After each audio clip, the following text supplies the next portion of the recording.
satisfação tê-lo aqui conosco hoje e estamos iniciando mais um ciclo de palestras do nosso seminário permanente sobre arte e devoção, dessa vez inserido na grade curricular da pós-graduação de arte sacra daqui da Faculdade de São Bento, do Rio de Janeiro. Então, é uma satisfação tê-lo aqui conosco e as boas-vindas, nossos votos de boas-vindas. Quero apresentar, em poucas palavras, o Djavan, que tem o privilégio de trabalhar no arquivo da Irmandade da Candelária, daqui do Rio de Janeiro. Ele é formado em arquivologia pela Unirio, e depois fez o mestrado também na área de arquivologia pela Casa de Rui Barbosa.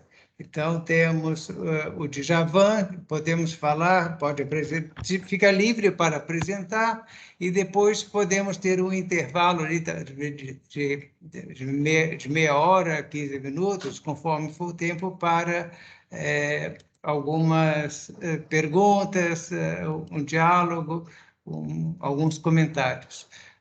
Boa fala, Djavan. Obrigado, Dom Mauro. Bem, está todo mundo me ouvindo e todo mundo me vendo, certo? Então, bom dia a todos. Conforme Dom Mauro já me apresentou, meu nome é Djavan. Eu não sei cantar, tá? Eu só tenho nome. Não sou muito bom na área de música, minha área é arquivo. E quero agradecer a oportunidade de estar aqui hoje, falando um pouco sobre esse arquivo, dessa irmandade. Então, pensando aí dentro desse contexto da pós-graduação em arte sacra, eu tentei fazer uma apresentação que fizesse uma relação com a pós-graduação. Então, vai ser uma apresentação baseada em muitas fotografias. E aqui, já estou aqui adiantando um pouco da característica do arquivo da irmandade. A gente tem muitas fotografias, seguramente mais de 10 mil fotografias, isso que eu já digitalizei. Né? Então, eu achei mais interessante, eu acho que fica mais dinâmico. E, ao longo da palestra, eu vou tentar fazer essa relação com a arte sacra para poder justamente ficar mais dinâmico. Então, conforme Dom Mauro falou, eu sou o arquivista da Irmandade do Santíssimo Sacramento da Candelária. Aqui vocês estão vendo nos slides, né, o símbolo da Irmandade. Essa instituição ela tem o seu arquivo institucional, né, que é denominado Arquivo FB Martins Pinheiro. Djavan, talvez fosse melhor você substituir, porque agora você está aparecendo em tela maior e o slide em tela pequena. Você está compartilhando? Era então. Sai da apresentação e tenta entrar novamente, por favor. Dom Mauro, para mim está ao contrário. A apresentação está na tela grande e ele está na tela pequena. Ah, então tá bom, Djavan, que para mim está ao contrário. Tá. Agora para mim ficou também conforme. Exatamente. Perfeito. Desculpa a intervenção. Nada. Que isso. Então, voltando, essa instituição ela tem esse arquivo. Que é Agora espera lá, um pouquinho para... Lá embaixo tem que colocar a tela cheia, talvez fosse melhor. Ai, perfeito. Isso, perfeito. Ok, então. A gente tem esse arquivo, que é denominado Arquivo FB Martins Pinheiro. O Francisco Batista Martins Pinheiro foi membro da Irmandade e foi o autor do livro que conta a história da instituição. Vocês estão vendo aí a capa do livro, né? Irmandade do Santíssimo Sacramento da Freguesia de Nossa Senhora da Candelária, suas repartições. Então, muita coisa que eu vou falar aqui hoje foi retirada desse livro. Essa Irmandade ela foi provavelmente fundada entre os anos de 1630 e 1634. A gente fala provavelmente porque a gente não sabe exatamente quando ela foi fundada.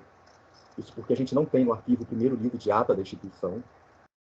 O Marques Pinheiro, ao escrever o livro, isso no final do século XIX, ele já dava aí que ele defende com a invasão francesa que ocorreu na cidade do Rio de Janeiro. Os franceses acabaram entrando em muitas paróquias e muitas igrejas e acabaram levando os livros. Então, a gente não sabe quando oficialmente ela foi fundada. A gente especula essa data porque outros documentos fazem menção a ela. De uma maneira, do ponto de vista administrativo, ela é constituída por repartições, e ao longo da apresentação eu vou explicar que repartições são essas. Ela administra da Igreja da Candelária, mais adiante também eu vou explicar um pouco, e tem os seus objetivos focados nas atividades de benemerência, que eu também vou aqui demonstrar. De uma maneira geral, a gente pode definir as irmandades como associações de fiéis leigos, denominados como irmãos e irmãs. É uma tradição que veio com a colonização portuguesa para o Brasil. Então, a gente tem aqui uma fotografia, vocês estão vendo, dos irmãos e das irmãs aqui participando de uma celebração na Igreja da Candelária. Aqui também mais uma fotografia.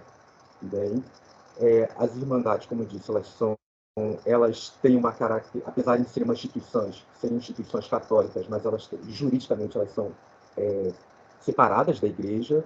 Elas, por exemplo, são diferentes das ordens religiosas que precisam de autorização, né, do Papa e da Igreja Católica.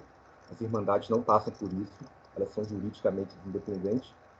Tanto que eu lembro até de uma situação quando, lá no início da pandemia, na ocasião, o Dom Oranite indo na televisão explicar que as igrejas estavam fechadas e tal, e até aquele momento a Candelária, a gente administrativamente estava trabalhando, e eu falando com a minha mãe, eu falei, mas Dom Oranite falou que as igrejas estão fechadas. Eu falei, não, eu não trabalho para a cura, eu trabalho para uma irmandade. Então sempre tem essa confusão, mas de uma maneira geral isso. O que caracteriza as irmandades das ordens religiosas é que elas são juridicamente independentes da Igreja. Elas são regidas por um conjunto de regras, né, e normas administrativas. Esse conjunto de regras e normas ficam estabelecidos num documento chamado compromisso. Tá? Aqui vocês estão vendo a capa do compromisso da Irmandade, que é do ano de 1756. Inclusive, teve uma aluna da Unirio, Natália Valentim, que fez um trabalho de monografia fez uma análise, né, iconográfica dessa imagem, e foi a imagem que eu mandei para o Dom Mauro para poder fazer a divulgação. Então, esse compromisso ele foi restaurado recentemente, então ele está conservado. E, é claro, à medida que o tempo vai passando, algumas alterações são feitas, até porque as instituições precisam se adaptar, né, à realidade. Mas esse é um compromisso de 1756, o que consta como sendo o primeiro compromisso da Irmandade. Aqui é mais uma fotografia dos irmãos na Eucaristia da igreja. E aí eu peço, por favor, que vocês prestem atenção na parede da fotografia, tá? Essa é uma fotografia da década de 1930. Aqui já é uma outra fotografia, já identificada como da década de 1950. E se vocês prestarem atenção na parede, ela está com uma outra cor. E aqui é uma fotografia atual da sacristia da Igreja da Candelária. Eu não sei se vocês prestaram atenção, não sei se eu passei rapidamente, mas se vocês olharem aqui a fotografia de 1930, vocês percebem que na parede existia uma decoração e em 1950 essa decoração não existe mais, ela foi escondida. E em 2017 começou-se o trabalho de restauração da sacristia e a equipe que foi contratada para fazer esse serviço percebeu, né, ao fazer o trabalho de prospecção, eles perceberam que em algum momento essa parede tinha alguma pintura decorativa. Então eles acabaram fazendo uma consulta lá no arquivo e a gente mostrou para ele essas fotografias que eu acabei de mostrar para vocês, que mostram que realmente em um determinado período essa parede ela tinha uma decoração, a decoração esse tipo de decoração foi identificada como uma stencil, pintura stencil, e é muito interessante. Eu sempre gosto de usar esse exemplo das fotografias quando tenho oportunidade de falar sobre a Irmandade e a Igreja, porque mostra a importância do arquivo, a importância de se preservar os documentos. Então, essas fotografias que, num primeiro momento, foram criadas com o objetivo de registrar esse encontro desses irmãos, acabaram anos, né, décadas depois, sendo utilizadas para ajudar a instituição a preservar o seu patrimônio, o seu principal patrimônio, que é a Igreja da Candelária. Então, sempre quando eu... Tanto que se vocês forem visitar a igreja e forem lá na sacristia, vocês vão ver lá uma cópia dessas duas fotografias e um breve texto explicando isso que eu acabei de falar com vocês. Conforme eu já disse, a Irmandade do Santíssimo Sacramento da Candelária é que administra e construiu a Igreja da Candelária, que todo mundo conhece, né? Ou pelo menos quem, se não conhece, pelo menos alguma vez já passou em frente à igreja. Esta igreja, ela, na verdade, ela foi fruto de uma promessa de um casal de espanhóis, denominados como Antônio da Palma e Leonor Gonçalves. De acordo com os registros, esse casal estaria voltando das Índias em direção às Ilhas Canárias, na Espanha. Teriam enfrentado uma grande tempestade e perdido a rota. E, no meio dessa tempestade, tem promessa, do qual eles eram devotos, de que, caso fossem salvos, construiriam uma capela em homenagem à santa. De acordo com os registros, esse milagre teria ocorrido e o casal chegou aqui no Rio de Janeiro. Outras bibliografias já dão uma outra versão, de que, na verdade, o casal estaria vindo em direção à Argentina. Teria passado por uma tempestade, enfrentado uma tempestade, perdido a rota e pararam aqui no Rio de Janeiro. A gente não sabe oficialmente quando esse casal chegou ao Rio de Janeiro. A gente especula que foi entre 1600 e 1630, porque vários historiadores fazem menção a datas compreendidas nesse período. Então, e também é o período que a gente identifica como eles terem cumprido o voto e construído uma pequena igreja, cumprindo a promessa. Posteriormente, já em 1634, teria sido criada a freguesia da Candelária. Freguesia é o termo que a gente pode equiparar hoje ao bairro.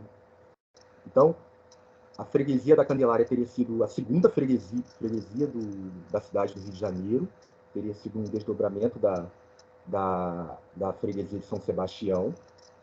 E com a criação dessa freguesia, essa pequena igreja construída pelo casal teria sido elevada à categoria de paróquia.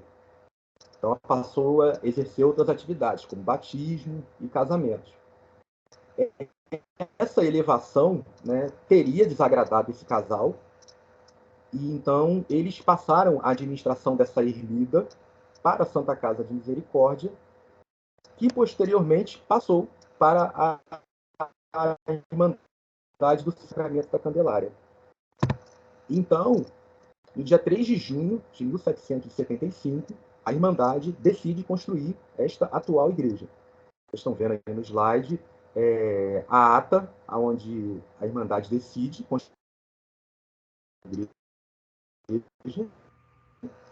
E decidiu construir a atual igreja era porque a antiga igreja estava em ruínas. E, então, os fiéis já não estavam podendo frequentar a igreja. Além disso, a freguesia da Candelária já estava aumentando populacionalmente. Tem alguém aí com o microfone ligado, só observação. A freguesia já estava aumentando populacionalmente, então eles decidem construir uma igreja maior. Então, aqui na primeira foto, vocês estão vendo aqui a ata, e na outra fotografia, vocês estão vendo a assinatura dos membros, das pessoas que estavam presentes nesta reunião. Esse livro também foi restaurado, tá? Então ele está preservado. E no dia 6 de junho do mesmo ano foi feita a bênção da pedra fundamental. Então começou-se a construção da igreja. ela foi parcialmente inaugurada em 1811 e oficialmente inaugurada em 1898. Quem quiser saber mais sobre a história da Igreja da Candelária, recomendo a leitura desse livro, né, Candelária, Aspectos Históricos, Arquitetônicos e Artísticos. Esse livro é de autoria do Arnaldo Machado. O Arnaldo Machado é um museólogo, professor, foi durante muito tempo professor do curso de museologia. Ele trabalhou no CCBB, ele inclusive foi o que criou o CCBB, né, o Centro Cultural Banco do Brasil, e ele dedicou 40 anos de sua vida em pesquisas que resultaram nesse livro que conta a história da igreja. Então, muita coisa também que eu estou falando foi retirada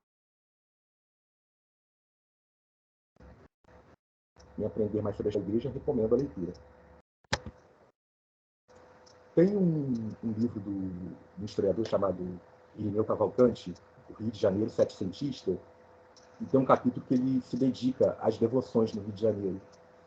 E ele fala da importância que as irmandades tiveram para a cidade, no sentido de que elas começaram, porque uma das características das irmandades religiosas é justamente a construção de igrejas.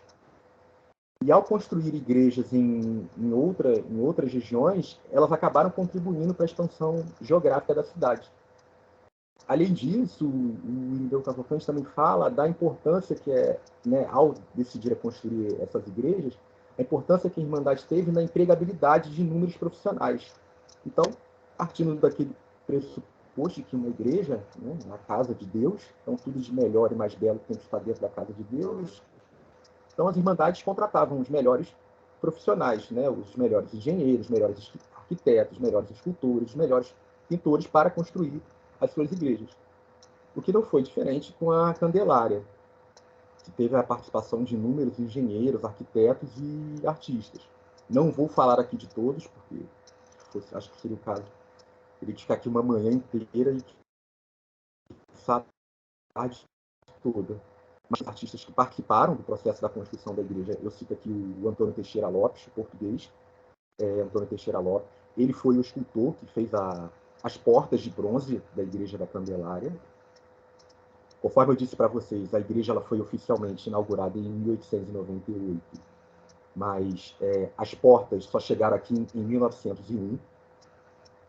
Antes de chegarem aqui, elas participaram da Exposição Universal de Paris, no ano de 1900.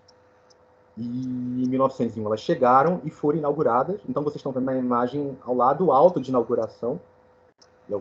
Uma vez eu mostrei isso para algumas pessoas, as pessoas ficaram até surpresas. Eu falei, é a primeira vez que eu vejo um alto de inauguração de uma porta de uma igreja. Então a gente tem esse documento aqui no arquivo e aqui descreve a presença das pessoas que estavam na inauguração. A gente tem também, dentro da Igreja da Candelária, trabalhos do Bartolomeu Alves Meira, né, que foi responsável pelas esculturas de gesso internas. Então, aqui vocês estão vendo uma fotografia do Bartolomeu e fotografias, né, das esculturas que ele fez dentro da igreja. Repito mais uma vez, quem quiser entender e analisar, compreender melhor essa parte, recomendo a leitura do livro do Arnaldo Machado, que ele detalha, está em detalhe, isso é muito interessante para quem tem interesse no tema, né? Já que aqui é uma pós-graduação em arte sacra, então recomendo a leitura do livro. E já entrando, já aqui falando alguns exemplos de documentos que a gente tem no arquivo, a gente tem aqui alguns projetos de portas para a igreja, que naturalmente se fazia uma seleção. Então, aqui são exemplos que seriam, né, as portas colocadas na igreja, mas o que foi escolhida foi a do Antônio Teixeira Lopes. Aqui, eu não sei se vocês sabem, mas a Igreja da Candelária a gente não tem um órgão, né? Mas havia uma ideia, estava a princípio, né, decidido que se colocaria um órgão dentro da igreja, e inclusive foi encomendado alguns projetos para colocar o órgão da igreja. Então a gente tem aqui no arquivo esses dois desenhos aqui, projetos, né, desenhos de grande dimensão, identificados como de autoria do José Petilo e o outro do Guilherme Berner. Então, por por outros motivos, acabou que não se tornou inviável, né, a colocação desses órgãos, porque já tinha sido um custo muito alto para a Irmandade construir a igreja, então eles acabaram arquivando esse projeto. Mas a gente tem aqui no arquivo, né, esse registro, então provavelmente se a Irmandade tivesse, à época, condições de ter levado o projeto adiante, a gente provavelmente seria um desses dois órgãos lá dentro da igreja. E é muito bonita, muito interessante, muito impactante. Não sei se no slide a gente consegue ter essa dimensão, né? Porque uma coisa é você ver o documento de perto e outra coisa é ver no slide. Mas vendo, poder ter a oportunidade de ver de perto, a sensação é aquelas coisas quando a gente entra, né, no museu de arte. Conforme eu disse para vocês no início da apresentação, administrativamente, a Irmandade da Candelária ela é dividida por repartições. A sua primeira repartição foi a repartição do coro. Ela foi inaugurada em 1720. Essa repartição surge por causa de um legado deixado pelo capitão Manuel Pinto Duarte e a sua mulher Antônia de Abreu para a Irmandade. E ao deixar esse legado, eles estabelecem que a Irmandade deveria constituir um coro e que deveria diariamente rezar missas. Desculpa. Esse coro deveria diariamente ter atividades, celebrar missas. Então, a Irmandade aceita esse legado e, é claro, cria essa repartição, e ao criar uma repartição, ela tem que ter minimamente ali uma estrutura administrativa, um conjunto de regras para funcionar. Então, vocês estão vendo aqui uma foto do regimento interno do coro, e ao lado aqui uma fotografia de um livro de partitura, que a gente tem aqui no arquivo. E é interessante, aqui já é uma outra fotografia de um livro de partitura, e é interessante que, para fazer parte do coro da Candelária, você tinha que preencher 2 pré-requisitos. O primeiro, você tinha que ser padre, e o segundo, cantar bem. Isso era o básico. Se você não fosse preencher esses pré-requisitos, você nem podia pensar em fazer parte do coro. E sempre foi assim, desde 1720. Oficialmente, essa repartição ela foi destituída em 1940.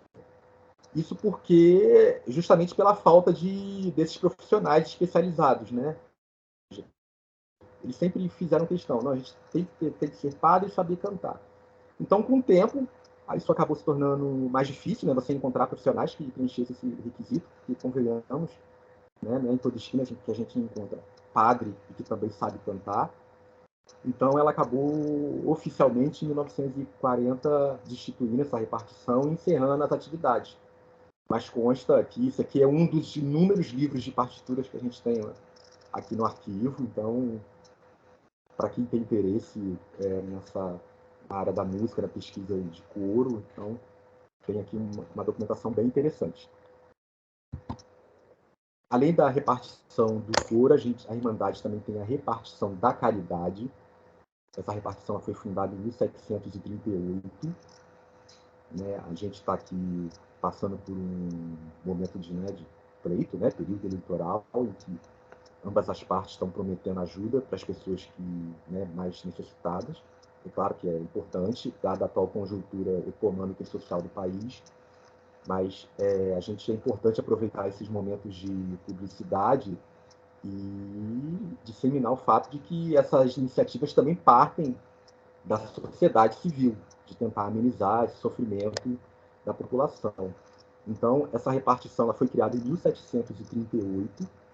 Aqui vocês estão vendo uma fotografia do ano de 1922, das pessoas que recebiam essa ajuda da Irmandade. Lendo alguns relatórios dos provedores, a gente percebe que a freguesia, né, da Candelária era, na época, era considerada a região mais pobre do Rio de Janeiro. Então, daí a necessidade deles, eles sentiram essa necessidade de criar essa repartição, de poder ajudar a população dessa freguesia. Então, aqui é uma foto das pessoas aqui na Igreja da Candelária, acompanhando uma missa, para poder, em seguida, receber essa ajuda. além disso, além da atividade, né, musical e da atividade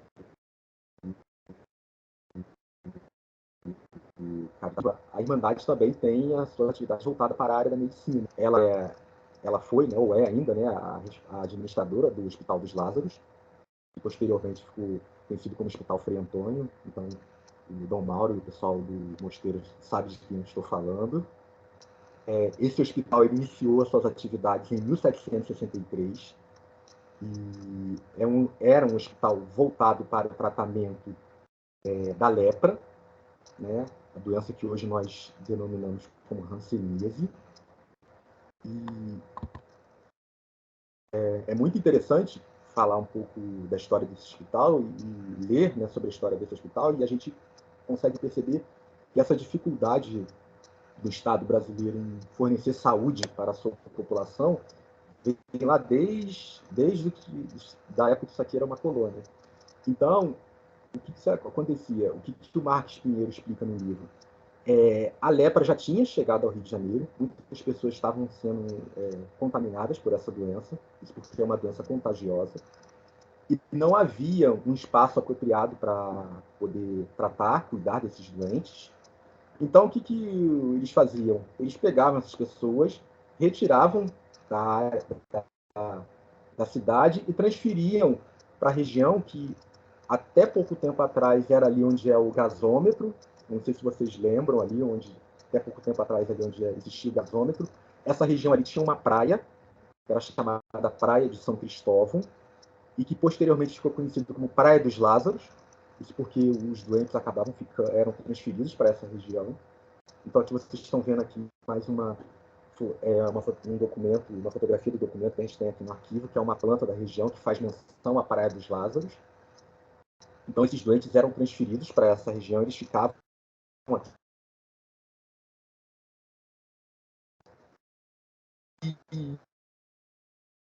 A construção de Antônio, né, a gente tem a participação aqui de 3 figuras.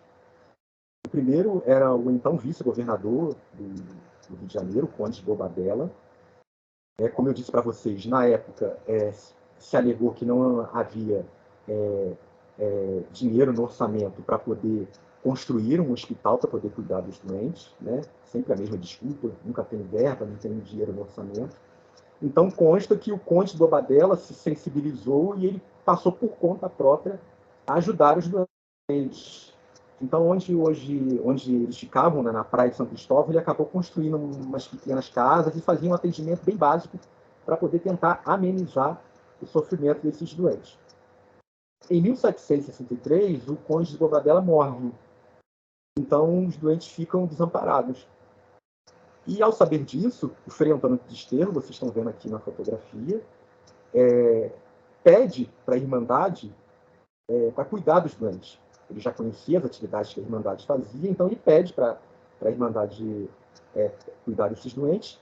A Irmandade aceita, e então, em 1763, é criada a repartição dos Lázaros, e aí ela passa a cuidar desses doentes.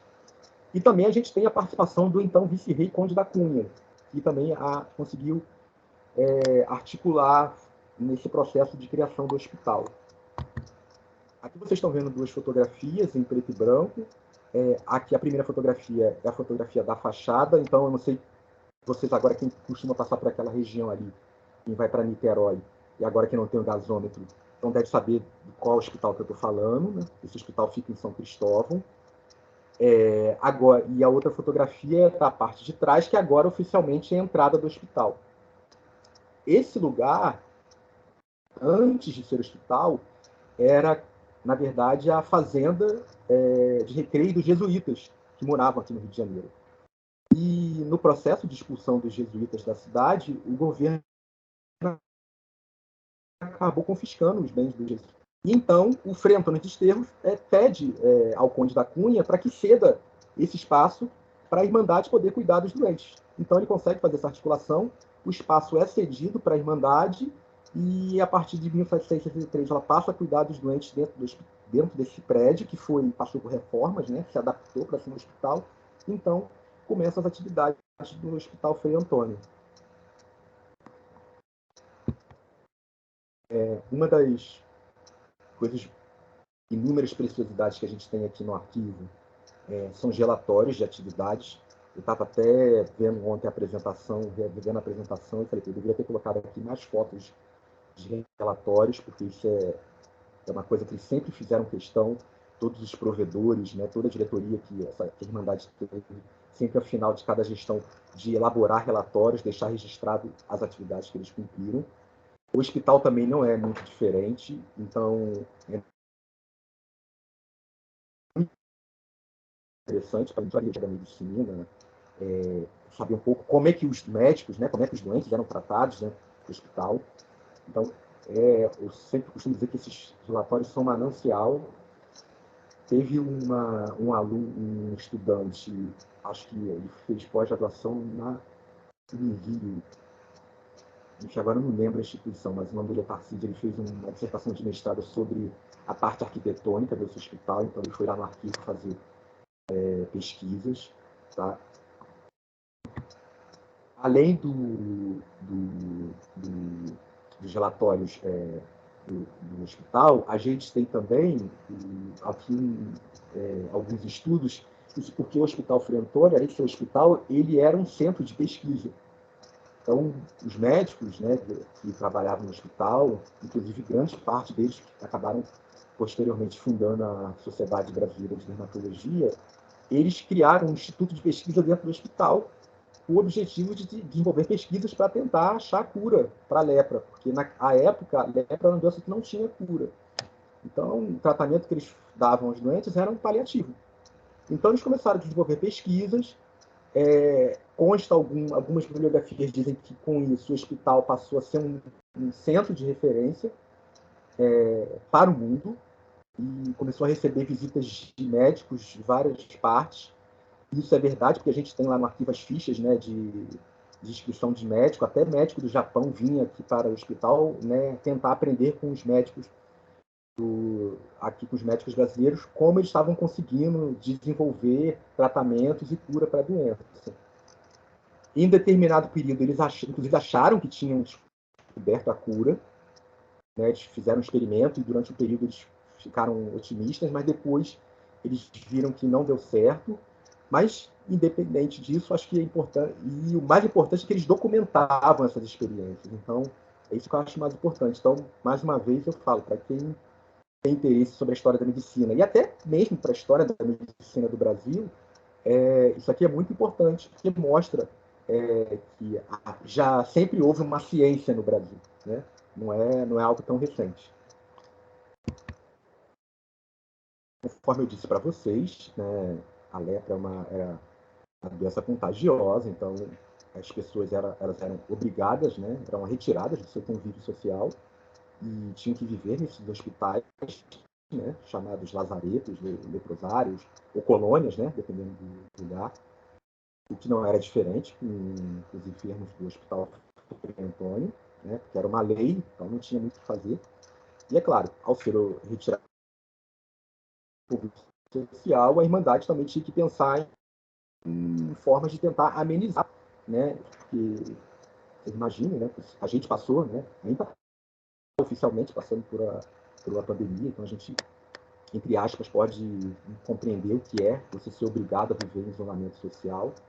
Então, vocês imaginem a época, as pessoas eram retiradas, né, do seio familiar, da sociedade, e, é claro, tinham que morar nesses lugares, então, além do atendimento médico, o hospital também acabava desenvolvendo atividades para poder dar um cuidado mais abrangente aos doentes. Então, eles tinham, dentro do hospital, tinha uma escola, porque muitos jovens e muitos adolescentes acabavam indo para serem internados no hospital. Eles tinham uma biblioteca, posteriormente se construiu uma sala de cinema e também tinha uma banda de música. Então, aqui essa é uma fotografia da banda de música de enfermos do hospital, que a gente tem aqui no arquivo. Muito interessante. É uma fotografia da década de 1898, isso aqui. É bem no final de 1898. Administrativamente, a Irmandade sempre fez questão da presença religiosa dentro do hospital. Então, esse hospital ele era administrado pelas Filhas de Caridade São Vicente de Paulo. Aqui vocês estão vendo uma fotografia das irmãs. Ao meio vocês estão vendo a que está sentada, era a supervisora do hospital, a irmã Colete, e ao lado, aos auxiliares, a irmã Luísa e a irmã Inês. Além da atividade hospitalar, o hospital também tinha uma atividade religiosa, e era isso, Dom Mauro, que eu estava conversando ontem um pouco com o senhor, e que foi tema, inclusive, de pesquisa junto com a professora Márcia Valéria. A gente fez uma pesquisa sobre a festa da Santíssima Trindade, que acontecia dentro do Hospital dos Lázaros. Essa festa, ela interessante, porque essa festa que ela fugia completamente da liturgia oficial da igreja. Então, ela era constituída por uma missa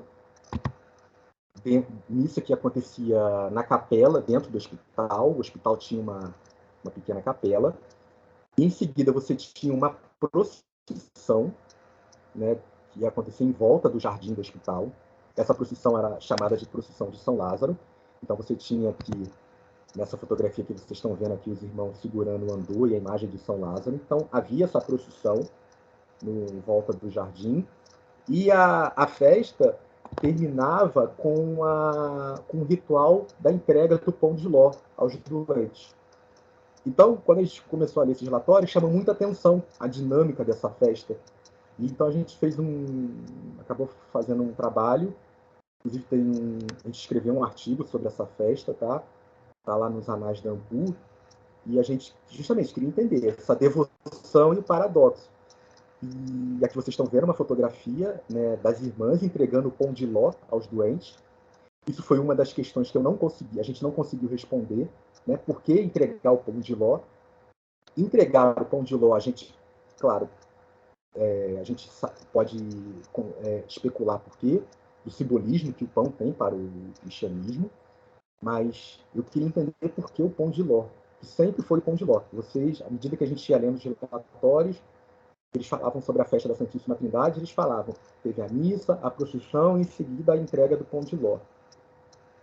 Conversei com alguns padres, com alguns párocos, eles também não souberam me dizer por que dessa relação e também não souberam explicar por que essa festa realizada no hospital era tão diferente da liturgia oficial da igreja.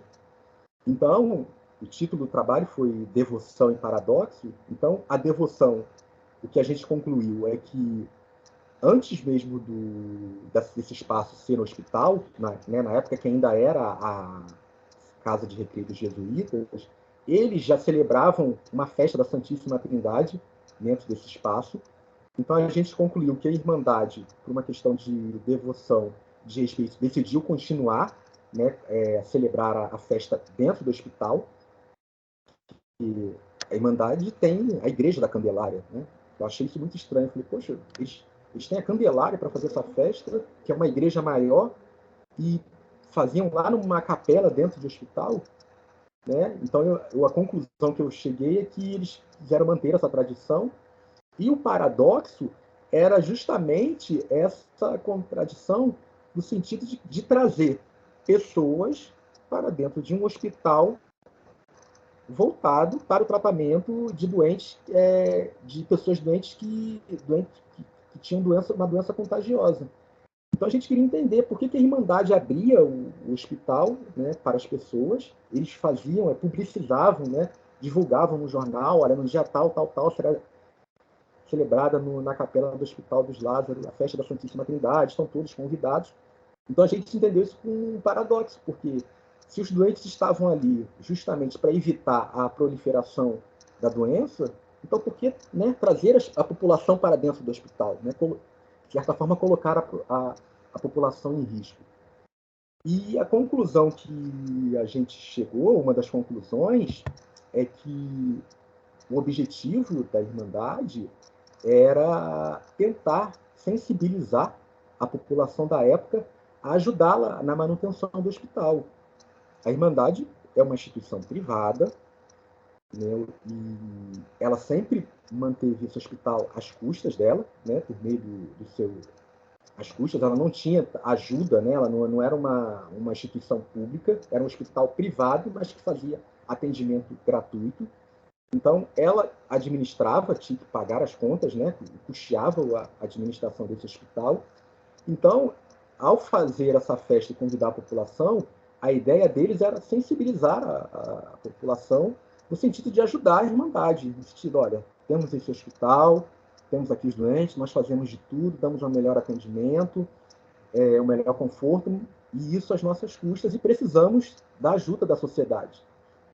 E lendo os relatórios dos provedores, isso fica muito claro, eles sempre foram muito honestos, né, quando as pessoas ajudavam, né, faziam alguma ajuda, então eles faziam questão de registrar nos relatórios.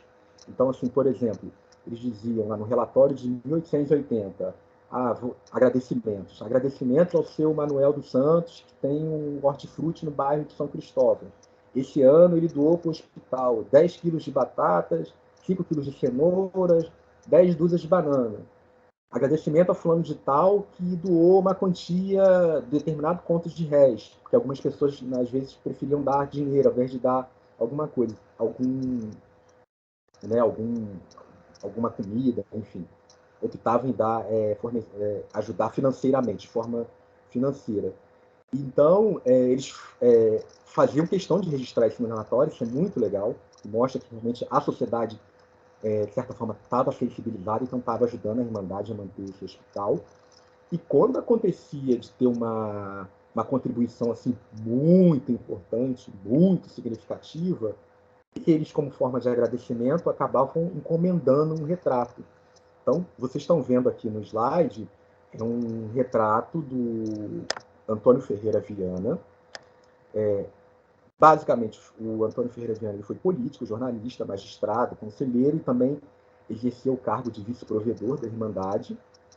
Ele foi o relator da Lei Áurea, né? A gente, quando fala em Lei Áurea, a gente pensa automaticamente na Princesa Isabel, mas ele foi o relator da Lei Áurea.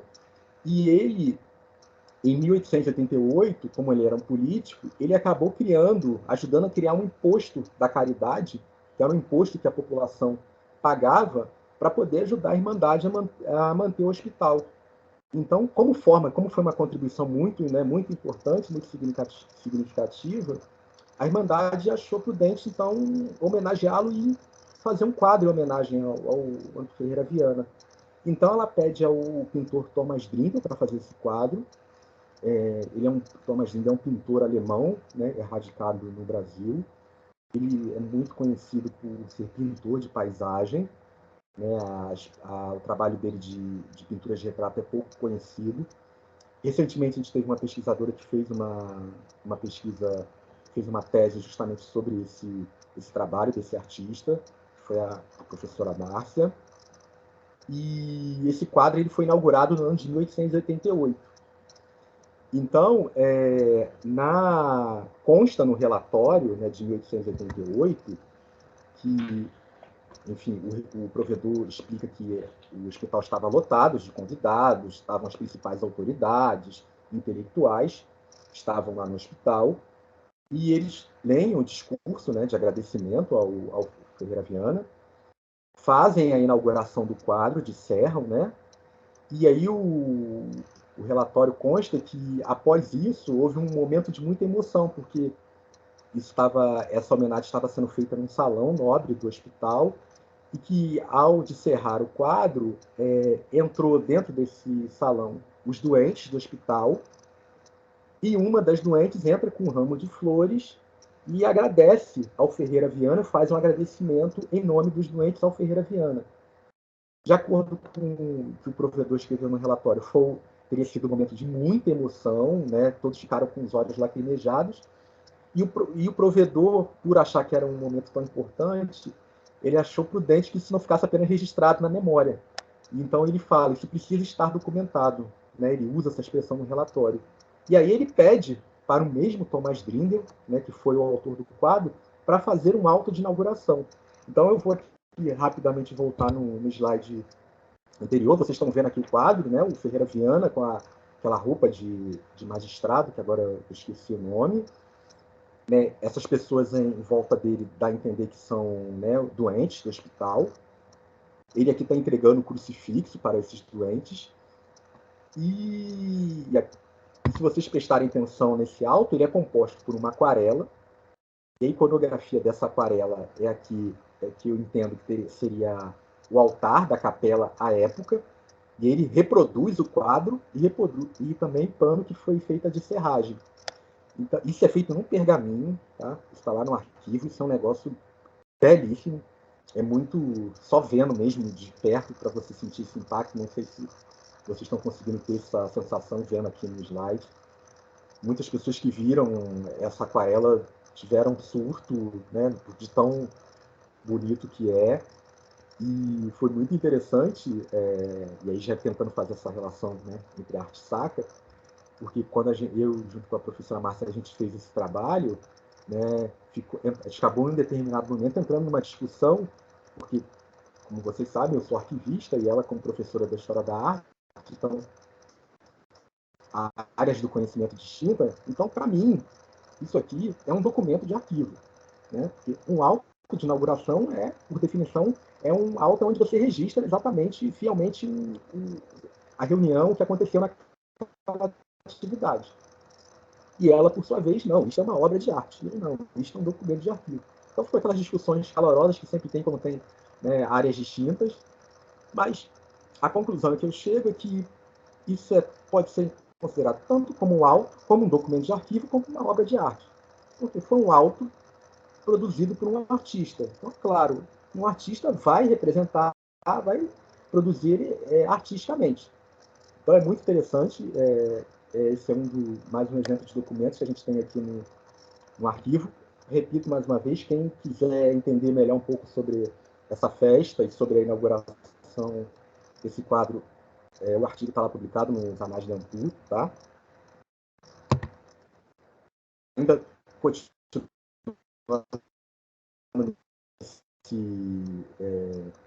nesse viés de obras de arte, a gente tem tal esse conjunto de gravuras identificadas como sendo produzidas no final do século XIX, de autoria do Fridolin Leiber. Eu não sei falar alemão, então não sei pronunciar, peço desculpas. Essas gravuras, né, que representam a Via Sacra, elas estavam na capela do hospital.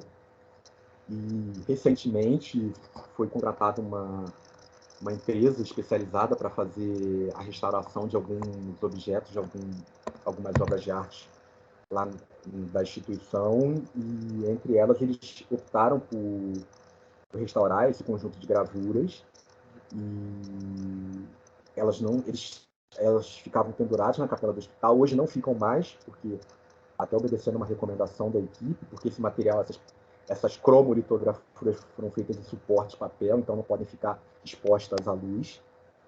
Então, mas isso está digitalizado, que é mais importante, então a gente não precisa ficar manuseando. E a pesquisa que eles fizeram na época que identificaram como autor dessas gravuras esse artista, ele é um artista alemão também, especializado nesse tipo de gravura.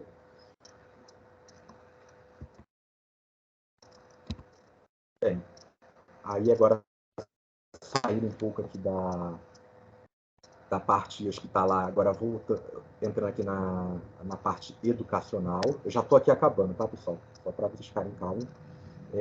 Além das atividades de musical, benemerência hospitalar, a Irmandade também tem uma atividade educacional. Ela construiu o Educandário Gonçalves de Araújo. Gonçalves de Araújo, o nome do colégio é em homenagem ao Antônio Gonçalves de Araújo, que foi um rico comerciante português, que ele, fez fortuna aqui no Brasil. E antes de morrer, ele deixou no seu testamento um legado para a Irmandade do Santíssimo Sacramento da Candelária construir um colégio para atender as crianças carentes da cidade. Esse colégio ele foi inaugurado em 1900. Ele fica também ali no bairro de São Cristóvão.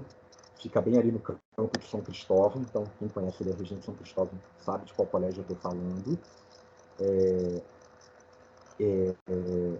aqui porque vocês estão vendo a fotografia em preto e branco, então talvez não estejam reconhecendo. Esse colégio, ele foi, como eu disse, inaugurado em 1900. Ele teve como seu primeiro diretor o Ramis Galvão. Eu não sei se vocês estão vendo aqui no slide, mas do slide, segundo da direita para a esquerda, é o Ramis Galvão. Eu estou passando aqui com o curso, que é o Ramis.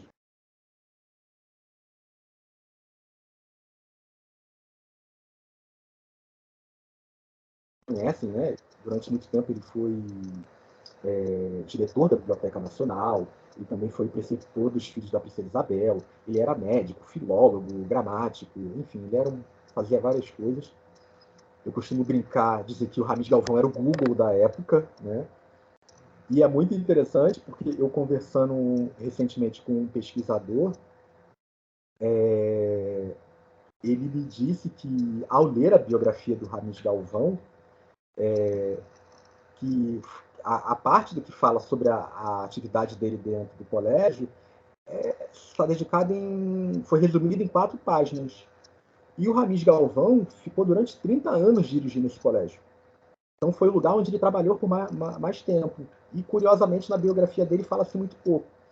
Então esse pesquisador me chamou a atenção para isso. Aqui vocês estão vendo uma fotografia das alunas, aqui bem em frente à igreja. Esse colégio, no primeiro momento, ele foi inaugurado em 1900 e atendia, era dedicado às meninas. Depois ele passou também a atender os meninos. Ele funcionava no regime de internato, né, que é o que a gente chamava tempo atrás como colégio interno, ou seja, né, as crianças dormiam no colégio e só iam para casa aos fins de semana, e aquelas que não tinham família ficavam no colégio. Em determinado período, o próprio Ramis Galvão achou prudente fazer uma separação, né, de masculino e feminino. Então a Irmandade cria uma outra unidade desse do Candari, que também está ali em São Cristóvão. Então ele ficou funcionando como masculino e feminino.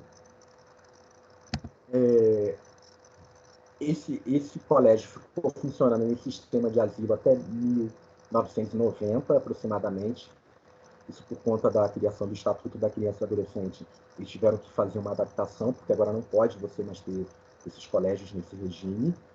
Então, eles acabaram com esse sistema de separação por sexo, e agora você tem um sistema de educação integral e dividido em ensino fundamental, e educação infantil e ensino fundamental. E é importante ressaltar que, conforme eu disse para vocês aqui anteriormente, né, o Araújo deixou esse legado em testamento pedindo que a Irmandade construísse um colégio para atender as crianças carentes da cidade.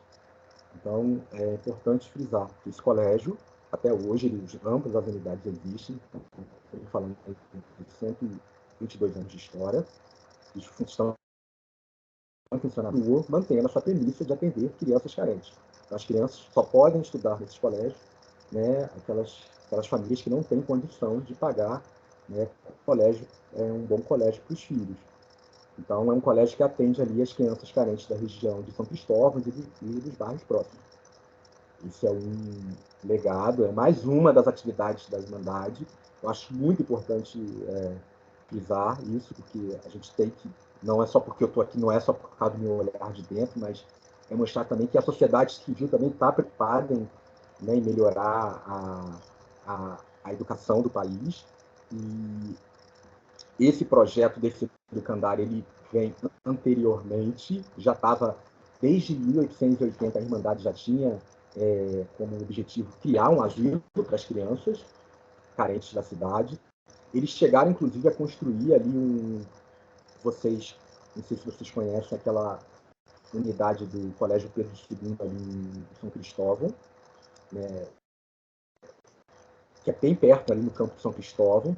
Aquele prédio ali, primeiramente, foi construído pela Irmandade, e só que quando estava prestes a inaugurar, a Irmandade não estava em condições financeiras de manter esse colégio, isso por conta das obras da igreja. Então, eles tiveram que adiar esse projeto educacional, mas anos depois o Araújo deixa o legado para essa Irmandade, então eles podem colocar esse projeto de pé. Aqui agora eu já vou falar um pouco do arquivo, tá? Falei um pouco da história da instituição e mostrando alguns documentos do arquivo. Aqui eu vou falar um pouco da história. Esse arquivo da Irmandade, né, o arquivo FB Martins Pinheiro, a gente começou a organizar ele. Eu não, né, porque eu não estava lá, mas em 2002. Aqui vocês estão vendo uma fotografia da arquivista à época, a Celina, que começou a organizar esse arquivo, tá? Hoje, oficialmente, quem está responsável pelo arquivo sou eu, a Celina se aposentou, então eu estou aqui cumprindo a missão de continuar esse legado, né, no sentido de manter preservado esse arquivo e dar acesso, no sentido de auxiliar a instituição e também de auxiliar os pesquisadores, tá? Isso é uma das características do arquivo da Candelária. Aqui são alguns dados, né, do arquivo. A gente tem documentos desde o século XVII. A gente tem documentos de muitas grandes dimensões, né? Alguns desenhos que eu mostrei para vocês aqui na apresentação. A gente, é claro, além de atender a instituição, a gente também atende a pesquisadores, tá? Dentro do possível. A gente está sempre recebendo estudantes de pós-graduação. A gente pede para formalizar, né, o pedido.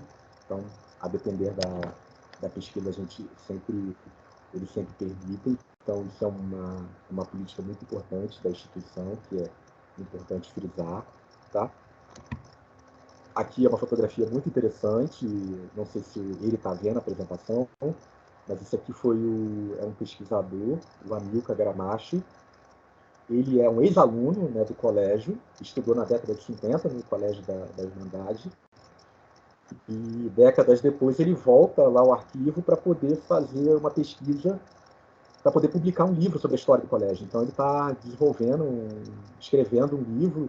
E aqui foi muito interessante esse momento, porque essa fotografia que ele está vendo, eu acabei não colocando, eu tentei colocar essa fotografia aqui no slide, mas começou a internet oscilar ontem, mas ele está vendo uma fotografia aonde ele aparece. E aí foi muito interessante, que ele ficou emocionado, imagina, né? Bate, né? Dá aquele gatilho na memória, então... E aqui foi muito interessante, quando a gente mostrou essas fotografias, eu sem querer, eu falei, olha essas fotografias aqui. Eu estou aqui. Então ele voltou ao arquivo, ele está produzindo um livro que conta a história da Irmandade, acho que já está prestes a publicar. Tá? A foto de uma outra pesquisadora, o pessoal a gente está sempre, como eu falei, a gente está sempre dentro do possível tentando ajudar o pessoal. Eu acho importante disseminar esse conhecimento, acho que dado aí o que eu falei, né? Então, a gente está sempre tentando ajudar vocês, porque isso é uma forma também de se manter preservado, né? Esse acervo da Candelária. Então, aqui é mais uma foto. Então, de uma maneira geral, acho que vou fechar aqui o slide para poder eu falar, tá? Dá licença, por favor. Vocês estão me vendo agora? Então, de uma maneira geral, é isso. O que eu agradeço aqui a paciência de vocês, peço desculpa o nervosismo, tá? Não estou tão habituado a falar assim em público, então é um processo. E adoraria ficar mais tempo aqui falando com vocês, porque isso que eu mostrei aqui é só uma parte do arquivo. Se dependesse de mim, eu ficaria aqui o dia inteiro, porque tem muita coisa para falar, então eu tentei condensar, até também para eu também não ficar falando muito. E agradeço mais uma vez a pós-graduação pela oportunidade e fico à disposição aí dos ouvintes em esclarecer dúvidas. Nervosismo, você acha que ficou nervoso, mas não aparentou nada. Foi excelente a apresentação. Eu acho muito interessante essa minha proposta desse seminário, exatamente essa divulgação de trabalhos, como você fez esse trabalho, você trabalha nesse arquivo e é parte da sua pesquisa de mestrado também. Então, o meu objetivo com esse seminário é mostrar as pesquisas em andamento. Então, é mostrar aos alunos da pós-graduação e outras pessoas que querem fazer uma outra pós-graduação, mestrado, doutorado, seja lá o que for, a quantidade de acervo que nós temos dentro do Rio de Janeiro, no Brasil, mas particularmente aqui estamos vivendo no Rio de Janeiro, falamos aqui, e coisa que às vezes não é bem conhecida.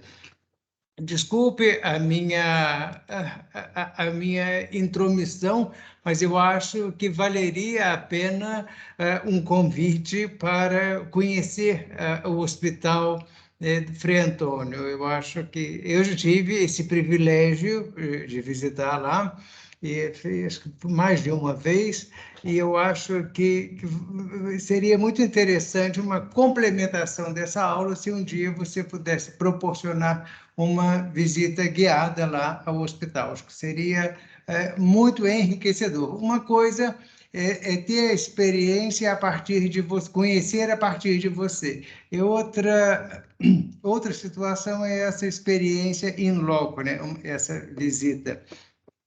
Agora, não recebi o artigo, tá? Se você me mandou, eu não recebi. Acho que eu não mandei mesmo, não. Eu fiquei tinha falado que ia mandar e acabei esquecendo. Tá, Mas eu mando. Não tem problema, não tem problema. Depois me interessa muito esse artigo. Vou fazer alguns comentários, algumas coisas que eu fui anotando aqui. Então, talvez até poderia organizar uma ordem mais de temas, mas de maneira forma vou seguir a cronologia de acordo com o que eu fui anotando. A fotografia, eu trabalho também no arquivo do Mosteiro de São Bento, daqui do Rio de Janeiro, então nós temos também milhares de fotografias. É uma questão, às vezes, triste, porque as fotografias não são identificadas. Então, você tem a fotografia e, às vezes, não sabe quem são as pessoas ali retratadas. Às vezes, pessoas, às vezes, monumentos, objetos, às vezes, fotografados e que nós, às vezes, não temos conhecimento do que está ali representado naquela fotografia. É uma coisa que devemos ter mais cuidado com essas fotografias, não simplesmente fotografar, mas ter a preocupação de registrar o que está sendo fotografado. A juventude, né, o pessoal das mídias sociais, hoje fotografa e bota e disponibiliza na mídia, mas não coloca uma legenda sequer. Então, você não sabe o que é. Então, uma fotografia pode ser um documento muito importante a partir do momento que ela é identificada. Agora, se não tem uma identificação, não, ela pode gerar confusão na mente da pessoa que está vendo-a. A questão da igreja, da Igreja da Candelária. É importante frisar aqui que é uma igreja de irmandade e, simultaneamente, uma sede de paróquia, né? Uma sede paroquial. Então, nem todas as igrejas de irmandade são sede de paróquia, nem todas. Algumas têm, aqui no Rio podemos ter Santa Rita, que é de uma irmandade e é paróquia também. Já a de Senhor do Bonfim, ali no Caju, é uma igreja de irmandade, mas que não é paróquia. Então, temos assim, igrejas de irmandade que são sede de paróquias e outras que são simplesmente de irmandade e que não têm uma instalação paroquial. O Nireu Cavalcante o trabalho dele é muito interessante, pesquisa, é um pesquisador muito atuante, foi orientador da Cláudia Barbosa, que é professora daqui do nosso curso de pós-graduação de arte sacra, da Faculdade de São Bento, e a Cláudia pesquisou também sobre as Irmandades no Rio de Janeiro. Então, ela tem um trabalho muito interessante. A tese de doutoramento dela foi sobre as Irmandades aqui no Rio de Janeiro. É um trabalho de referência. A questão da Praia do Caju. Existe ali na Praia do Caju, não está diretamente ligado ao Hospital Frei Antônio, mas temos ali naquela região a casa de banho de Dom João VI. É Não sei próximo, né? exatamente, é tudo naquela zona ali de praia que é usado como praia para tratamento médico, né? Um banho de praia como terapêutico. Então, ali é a casa de praia de Dom João VI, a casa de banho de Dom João VI, que é um museu. Não sei como está a situação hoje, se está funcionando, se está aberta, mas, de qualquer forma, vale a pena conhecer. Aliás, naquela mesma região ali também temos o Asilo São Luís, é um asilo ainda, é uma casa para idosos, uma casa bem conceituada e que continua em atuação. É um complexo muito interessante. O Frei Antônio do Desterro, como o Djavan já falou, do nome que dá o nome a esse hospital, o hospital recebe o nome de Frei Antônio do Desterro, que foi um beneditino, que foi um abade no Mosteiro da Estrela, em Lisboa, foi feito bispo de Angola, passando em direção a Angola, passando pelo Rio de Janeiro, se encantou com o Rio de Janeiro e, em seguida, foi transferido de Angola para o Rio de Janeiro. Então, foi um bispo daqui do Rio de Janeiro e foi um bispo muito atuante. Falando particularmente da arquitetura do Hospital de Frei Antônio. Tem uma azulejaria, se eu não me engano, é de origem inglesa, não sei, não sei se o Djavan poderia falar alguma coisa a esse respeito. Você saberia dizer se é de origem inglesa? Não. Pois é, eu não sei também identificar, mas esses azulejos estão lá ainda, mas eu não sei identificar, a gente não sabe dizer. Eu estou sempre tentando, em paralelo, fazer as atividades técnicas, lendo os relatórios até para poder, né, justificar e compreender melhor.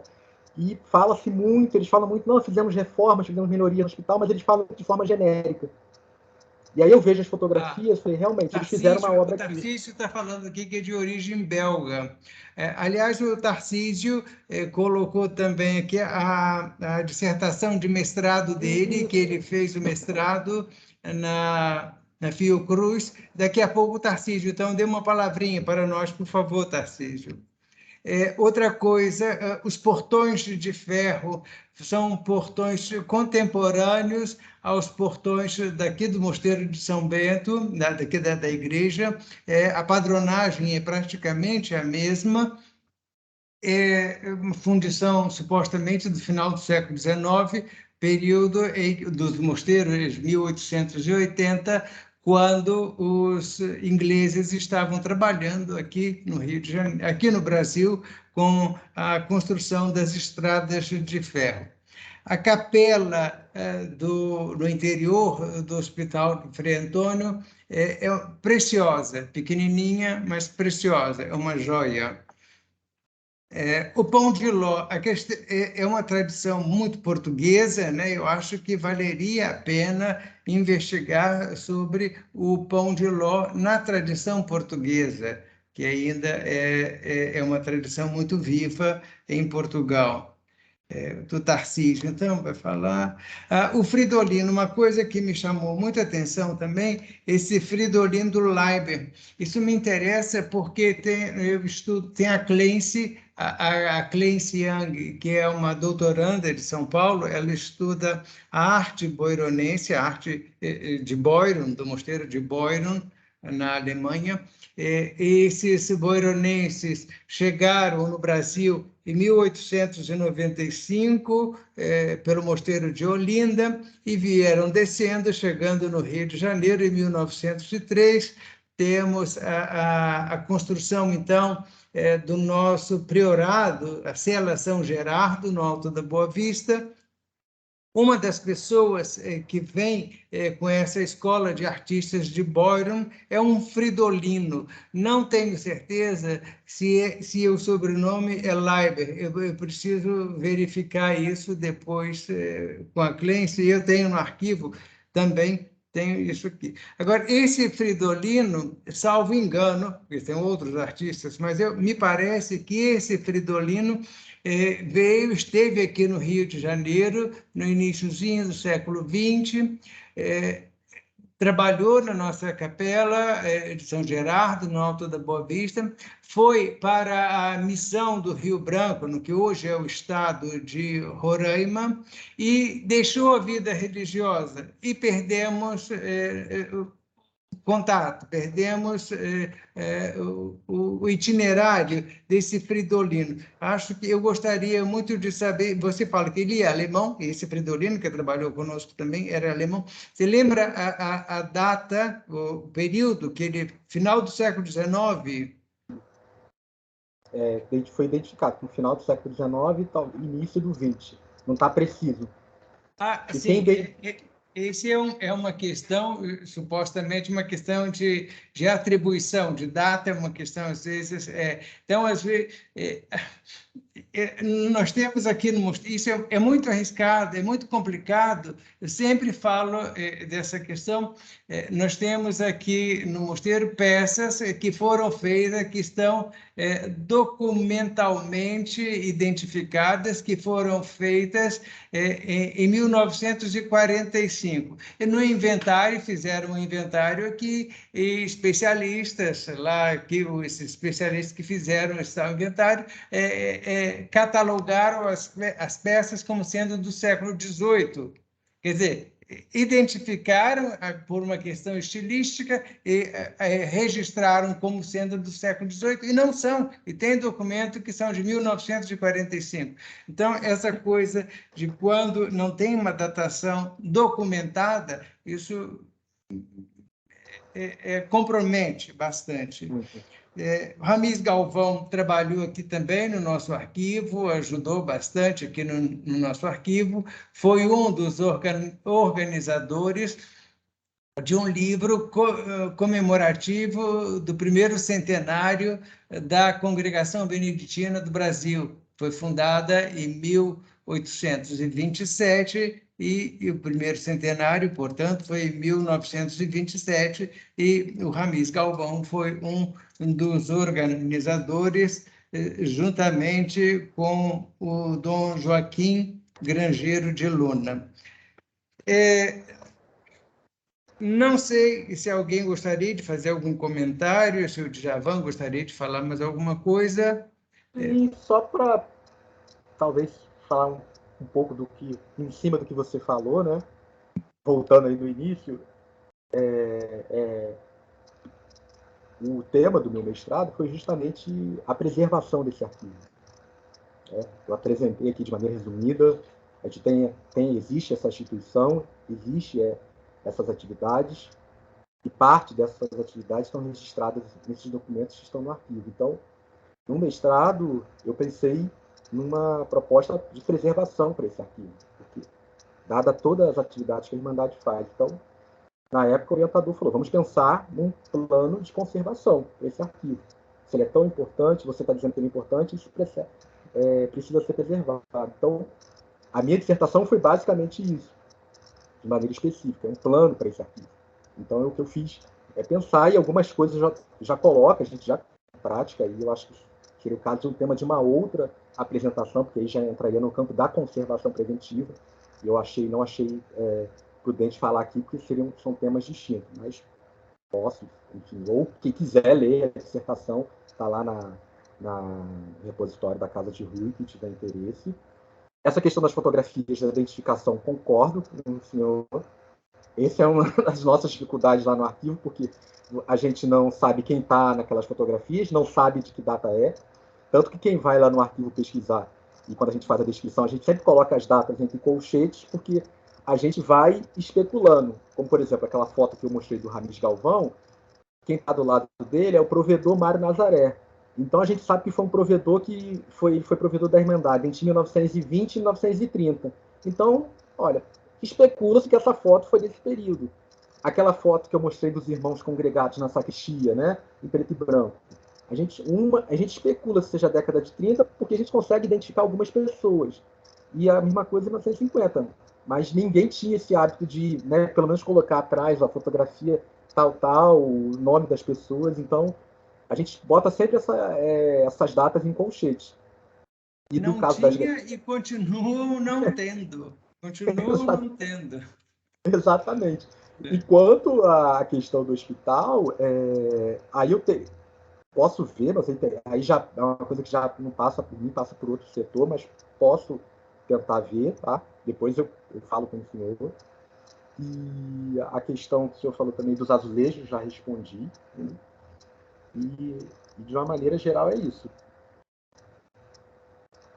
Muito obrigado. Vamos ver, então, com o Tarcísio. Pode dar uma palavrinha, Tarcísio, sobre o seu trabalho, sobre sua dissertação de mestrado? Bom dia, pessoal. Posso sim. Bom dia. Abre sua câmera, como é que podemos te ver? Não sei. É porque eu não estou no computador, por isso eu estou no celular resolvendo algumas coisas e acompanhando você. Tá bem.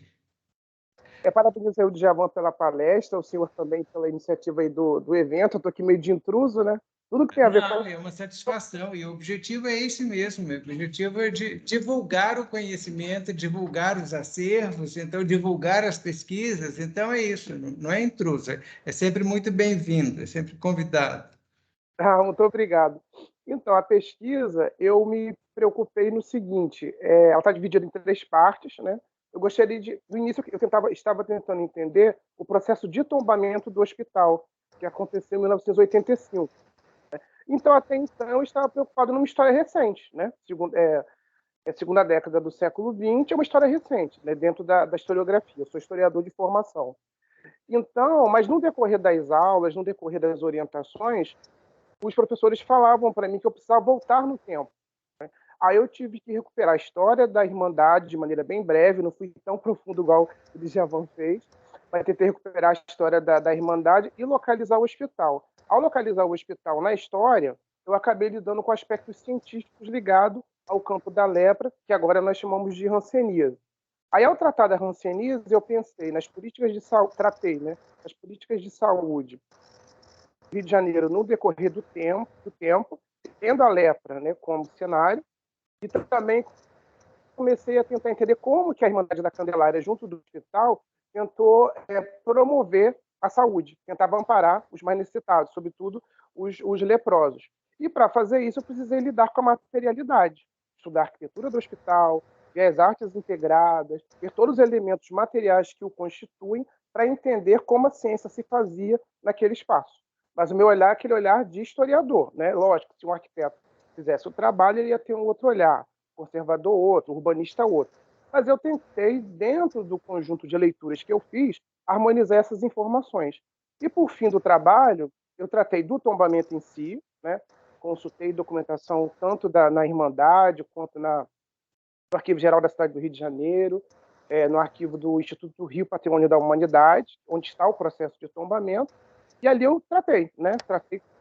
Fui desenrolando, fui explicando como que se deu esse tombamento. Ou seja, é uma história que começa, né, lá no século XVIII, a história do hospital em si, para eu tentar explicar um fenômeno do final do século XX. Né?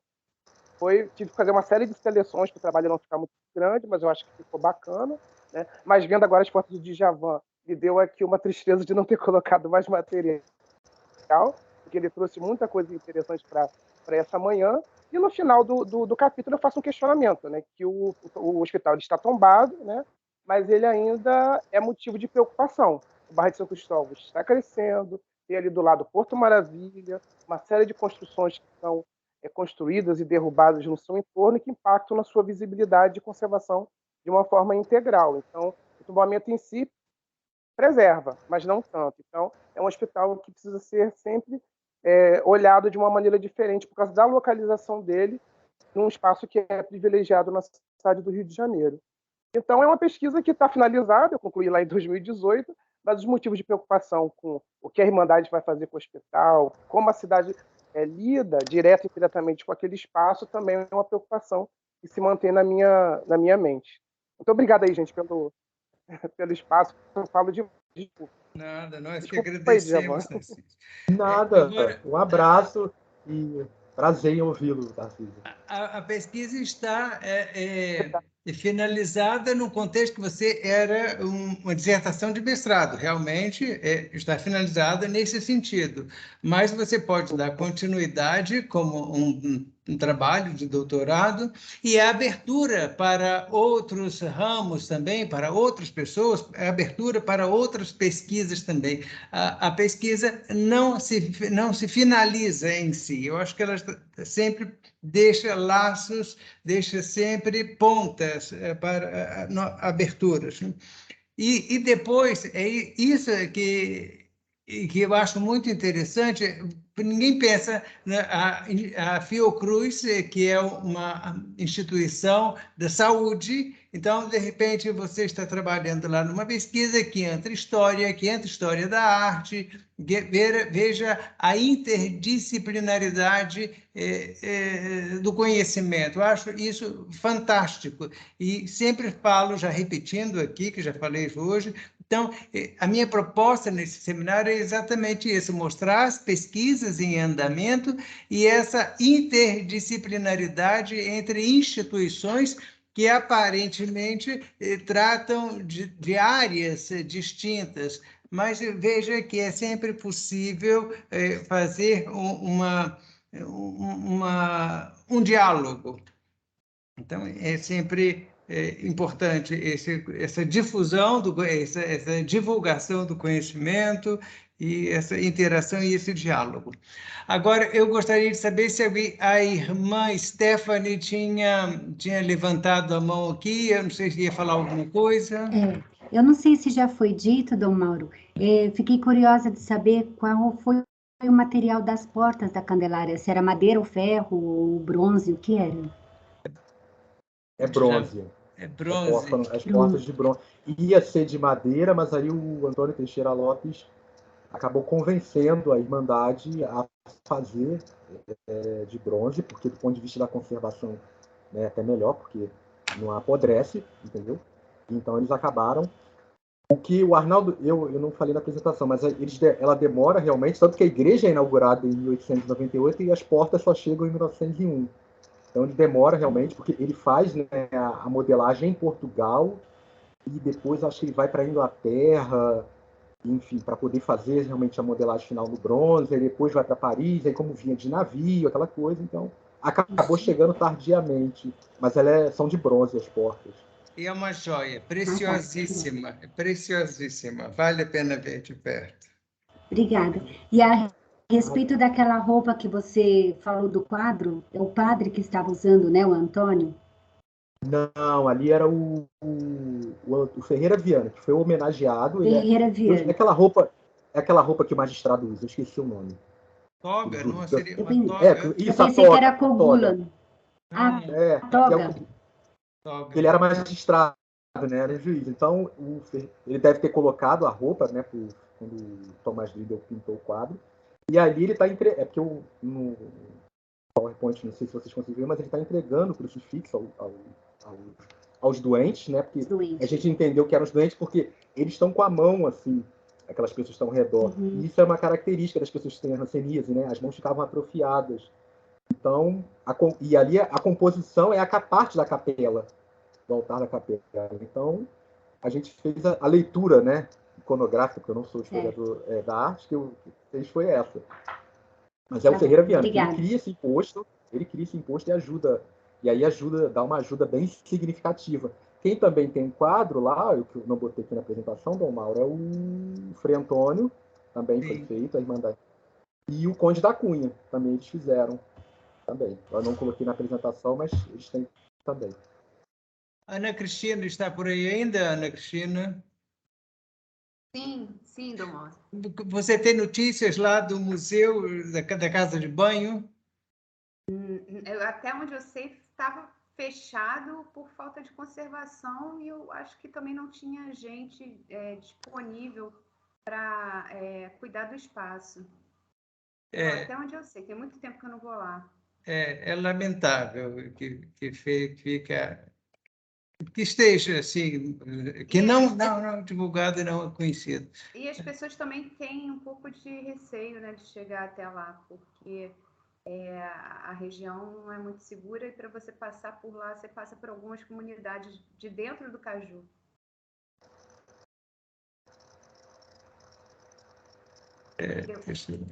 Deu para ouvir? Deu, perfeito. Muito obrigado. Alguém mais que teria alguma consideração, algum comentário? A Miriam Salomão. Oi, Miriam, boas-vindas. Bom dia, Dom Mauro, tudo bom? Dia. Satisfação tê-la conosco, Miriam. Eu também estou muito contente. Desculpem, eu não vou conseguir abrir a câmera hoje porque eu estou no computador que não tem câmera. Então, a partir do próximo eu resolvo o problema. Mas eu gostaria de comentar, né? Fiquei assim encantada com o trabalho do Djavan, porque é uma outra questão que às vezes a gente não se debruça para pesquisar, que são os próprios documentos, os acervos, mas a gente sempre olha para os acervos naquela ideia de ler o documento para descobrir algo. Mas a gente não pensa que só o fato de acumular, organizar e manter esses documentos já dá uma história. E que eles nos mostram, às vezes, até histórias, por exemplo, da tipografia, das capas, das encadenações. Então, eu acho muito importante, que é tão importante quanto o pesquisador que vai lá olhar para os arquivos, para os documentos, mas ter isso organizado e refletido sobre ele, para saber o que tem, tá, dentro deles. Então, eu gostei muito da apresentação. Muito obrigado, Miriam. Ontem mexendo na documentação de Dom Gerardo Vancalon, que foi o chefe da comitiva da equipe restauradora dos beneditinos no Brasil. Então, um cartão de felicitações, não me lembro por que ocasião, mas um cartão como se fosse, são duas ou mais folhas, não me lembro, costurado com linha por fora e um desenho à mão, lindíssimo, com folha de ouro, uma coisa preciosíssima, início do século XX, né? Então, às vezes, pensamos, só essas coisas mais preciosas estão mais lá para trás, mas não, temos coisas recentes, há 100 anos atrás, né? E coisas preciosas. A Sabina, que foi aluna da pós-graduação também, já terminou, está cumprimentando o Djavan pela excelente apresentação. Obrigado, Sabrina. Alguém mais? Algum comentário? João Marcos Assis, bom dia. Bom dia. Só parabenizar aqui pela iniciativa de vocês e parabenizar aí o Djavan. Peguei o finalzinho só da sua fala, viu, Djavan? Parabéns aí pela apresentação e parabéns pela iniciativa do evento. Obrigado, João. Obrigado. Eu só quero fazer mais um comentário. Pois não, sempre muito bem. Por favor, Djavan e Dom Mauro, organizem essa visita e me avisem com antecedência, que para sair daqui de Vitória e ir para o Rio não é tão complicado. Eu gostaria muito de conhecer pessoalmente, ver os documentos, né? Ver o lugar. Então, não esqueçam de compartilhar a data para a gente poder se organizar e conhecer também. Pode deixar. Vamos providenciar, né? vamos tentar providenciar. Comunicamos, sim. Então, tá bom, eu acho que por hoje ficamos por aqui e nos vemos, então, no próximo sábado com a apresentação do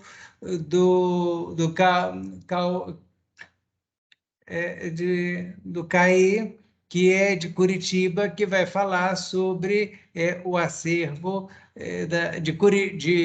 lá de Curitiba. Então, é um acervo também muito especial, muito interessante. Temos que lembrar que Curitiba, inicialmente, pertencia à Diocese do Rio de Janeiro, né? Hoje, depois, Rio de Janeiro, a Diocese do Rio de Janeiro, era do sul da Bahia para baixo, tudo era só a Diocese do Rio de Janeiro, as outras dioceses foram sendo criadas mais tarde.